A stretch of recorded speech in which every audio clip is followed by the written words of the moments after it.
Hello! I come to you today with another SFF Babbles video, which is connected to the BookTube SFF Awards. I will leave the links to the Goodreads and the Tumblr down below, so do check those out. Today we are talking about favourite fantasy. I'm going to run through a few standalones that I really enjoy, and then at the end I'll go through a few trilogies, which I think are a little bit more well known, probably don't need as much explanation. First, I'm going to talk about Soundstation by Simon Morden. This is a fairly new fantasy book, which is about a group of commuters and workers in the London Underground, and when there is a fire in the tube, they run down a service hatch, find a door and go through it, only to find themselves in a magical world. So Narnia, so good. However, this is no Narnia. Down, which the world is called, is a world with lots of weird magic systems and obscure characters, and the group that we come to know, who are a sort of culturally diverse group of people, which I really enjoyed, have to sort of look within themselves and to go through a journey of discovery to work out how the world works, where they fit in, what on earth is going on. I just found it a really interesting sort of, not quite character study, but I would say it's much more character driven than plot driven. And yeah, just really interesting, great stuff from Morden. Will say there's a lot of swearing in it, so if you're not a fan of the swears, then stay clear. Next, I'm going to talk about The Watchmaker of Belarus Street by Natasha Pulley. This is her debut novel and is set in the 1800s and follows our protagonist Nathaniel, who one day comes home and finds a pocket watch on his doorstep. He sort of is a bit dumbfounded by this, but keeps the pocket watch, and then 6 months later something happens and the pocket watch actually saves his life after there's an explosion, and so he sets out to find out where this pocket watch came from and what is going on. It is very much magical realism and follows Nathaniel after he finds the watchmaker and their relationship following this.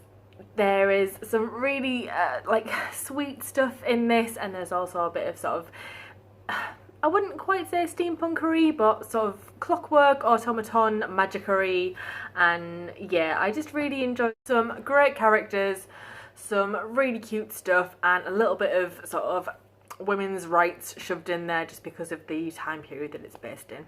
Finally, I'm going to talk about another magical realism book, which is The Strange and Beautiful Sorrows of Ever Lavender by Lesley Walton. This is about Ever Lavender, who is a girl who is born with wings. However, it is also about the previous few generations of her family, so be prepared when you first jump into it. It is following sort of a family line and there's a lot of history in there. However, I found it really easy to fly through. I didn't find it was like bogged me down or anything. The story of Ever Lavender, girl who was born with wings, dealing with this in the small town that she lives in. Be warned, there are some dark themes in there, so I think that it might be classed as YA. However, yeah, mature themes, especially towards the end, so just beware of those. Overall, really beautiful writing. I just fell in love with the style, and I'm really excited to see some more from Lesley Walton. Just as a side note, to skip back, the first two books that I mentioned, Soundstation and Watchmaker of Belarus Street, if you are interested in audiobooks, they are narrated by the same guy, who is Thomas Judd, and he does just such a good job of narrating the audiobooks. Just the characterization and the pacing is absolutely wonderful, so yeah, if you are interested in those, you do go check them out. Now I'm just going to mention two trilogies really quickly, which you will have probably heard of, or at least the authors of, and the first one is Daughter of Smoke and Bone by Laini Taylor, which starts with Daughter of Smoke and Bone. This follows the tale of Karu, who is a human being raised by demons, and also sort of paralleling her life in Prague as an art student. Already some gothic themes in there. It is absolutely beautiful. She ends up crossing paths with an angel and finding a little bit more about her life than she originally has been told, and sort of goes from there.